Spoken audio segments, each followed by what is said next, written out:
Oke, baik. Perkenalkan, nama saya Dimas Galang Aji Wiguna, NIP 0489725555 dari Prodi Sistem Informasi UPBJJ Jakarta. Jadi hari ini saya akan menjelaskan terkait tugas 1 mata kuliah pemrograman berbasis web, di mana diminta untuk membuat sebuah dashboard web sederhana berdasarkan petunjuk yang telah diberikan. Jadi di sini saya menggunakan plugin untuk melakukan tes live di server lokal. Jadi seperti ini. Ini adalah layar utama untuk bagian login, di mana layar login ini akan melakukan proses validasi apabila email dan passwordnya itu tidak sesuai dengan data yang dimiliki. Nah, data itu diambil dari data.js yang telah dilampirkan di dalam penugasan tugas 1 tersebut. Jika kita coba, kita menggunakan email rina@ut.ac.id, lalu menggunakan password sembarangan, maka akan muncul alert message email atau password yang Anda masukkan itu salah. Logic ini bekerja dengan cara melakukan validasi di dalam JavaScript yang di JavaScript internal dalam HTML. Jadi saya tidak menggunakan eksternal JavaScript yaitu script.js karena saya rasa tidak perlu dipisah karena tidak terlalu rumit struktur aplikasinya. Lalu di sini proses validasi dilakukan ketika ada submit dari form. Lalu submit form itu akan memanggil fungsi goToPage, di mana di dalam fungsi goToPage itu akan dilakukan pengecekan. Pengecekan dimulai dengan mengambil data yang diinput dari elemen email dan password, yaitu elemen input ini dengan ID password dan juga ID email. Lalu setelah mendapat email dan passwordnya, lalu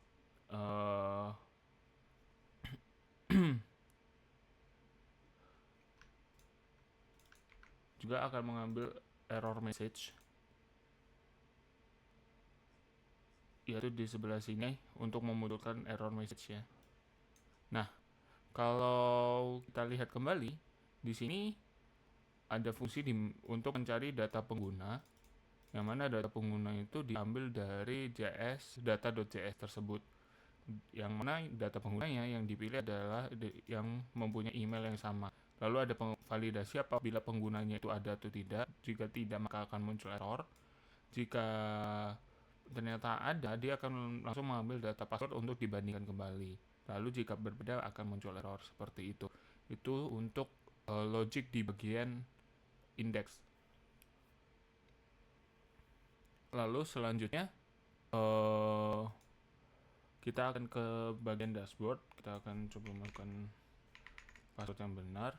Di dashboard saya membuat sesuai yang ada di tugas 1, sederhana saja. Karena yang terpenting adalah logic dari fungsinya terlebih dahulu, di mana ada dashboard informasi bahan ajar, tracking pengiriman, laporan, hingga histori transaksi. Yang mana yang bisa diakses hanya informasi bahan ajar dan tracking pengiriman. Lalu untuk bagian pesannya itu akan sesuai dengan jam yang ada pada local time sekarang. Jika dilihat logiknya hanya sederhana, di mana kita akan mengambil informasi tanggal hari ini dengan fungsi date. Lalu setelah kita ambil dan masukkan ke dalam variabel now, kita akan mengambil jamnya. Lalu akan ada proses validasi jika jamnya itu lebih dari jam 5 sampai kurang dari jam 12 dan seterusnya. Akan muncul selamat pagi, selamat siang, sore, dan malam. Setelah itu akan dirubah ID elemen yang punya nama greeting ini, lalu kita masukkan informasi greetingnya, yaitu seperti atas. Lalu ID greeting ini ada di sebelah bawah sini, elemen paragraf. Seperti itu. Lalu kita akan lanjut ke dalam bagian informasi bahan ajar. Nah, informasi bahan ajar ini mendapatkan data dari data.js, yaitu data-data bahan ajar, yang mana akan dimapping ke dalam layar melalui proses looping, lalu dimasukkan satu persatu. Lalu di dalam juga terdapat tombol untuk melihat detail dari informasi bahan ajar tersebut. Selain itu terdapat fungsi tambah bahan ajar, di mana kita dapat menambahkan bahan ajar. Oh, sepertinya sedikit error. Oh, dokumen get element by ID. A different listener submit. Oh, I see. Oke, itu nanti akan saya perbaiki. Lalu lanjut, logic yang di belakangnya seperti apa?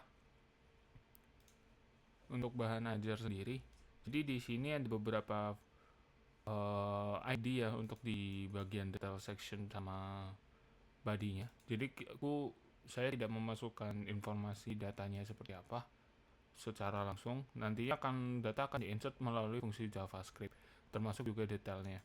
Lalu untuk fungsi JavaScript sendiri ada fungsi load bahan ajar dan juga fungsi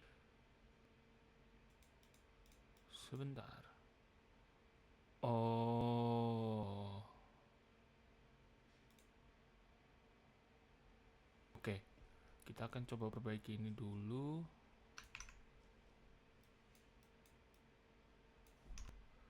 Karena dia prevent even default dalam form, maka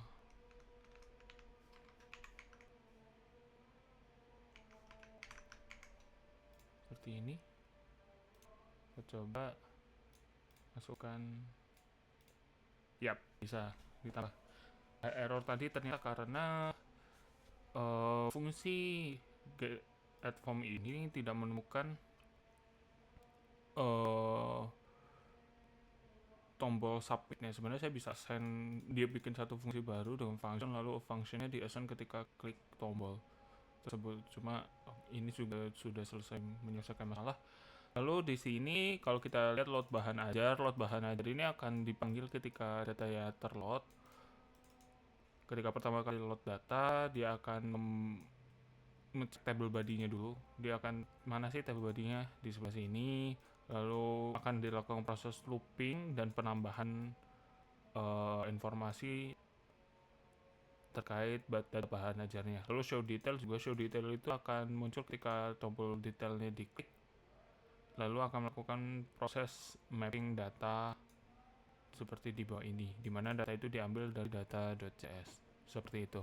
Lalu mungkin ditambah lagi yang terakhir untuk proses tambahan aja. Di sini akan ada penambahan event listener atau penambahan simpelnya ada sebuah fungsi di mana akan ditambahkan satu baris baru di dalam HTML-nya ketika kita melakukan input kode dan namanya, lalu kita klik tombol submit sesuai yang atau tambah ini sesuai yang kucontohkan tadi. Seperti itu. Lalu kita akan lanjut ke bagian tracking. Di bagian tracking logiknya pun tidak jauh berbeda, di mana hanya menambahkan logik lacak paket. Nah, lacak paket ini akan melakukan proses mapping data lagi ketika inputan dari kode billingnya itu ada di data.js. Jika dilihat dari scriptnya, dia akan memanggil semua elemen-elemen yang ada di dalam HTML, lalu displaynya akan direset terlebih dahulu. Setelah itu akan dilakukan proses validasi input, dicek apakah kode billingnya itu kosong atau tidak. Jika tidak kosong, dia akan cek data billingnya apakah terdapat di data tracking data.js. Jika tidak ada, akan muncul pesan error. Jika ada, maka akan langsung dimunculkan di bagian layarnya. Kurang lebih seperti itu. Lalu di sini ada juga proses looping informasi data perjalanannya, karena di data tracking informasi perjalanan adalah sebuah data berbentuk array of object, sehingga perlu dilakukan proses looping untuk menampilkan masing-masing dari informasi perjalanan tersebut. Jika kita lihat di bagian HTML-nya langsung, kita coba jika di kode billing acak, maka muncul pesan error. Jika kita masukkan kode billing yang ada, maka akan muncul informasi sesuai dengan data.js yang telah dilampirkan. Kurang lebih seperti itu. Baik, mungkin itu saja yang dapat saya presentasikan terkait tugas 1 pemrograman berbasis web ini. Terima kasih atas waktunya dan sampai jumpa.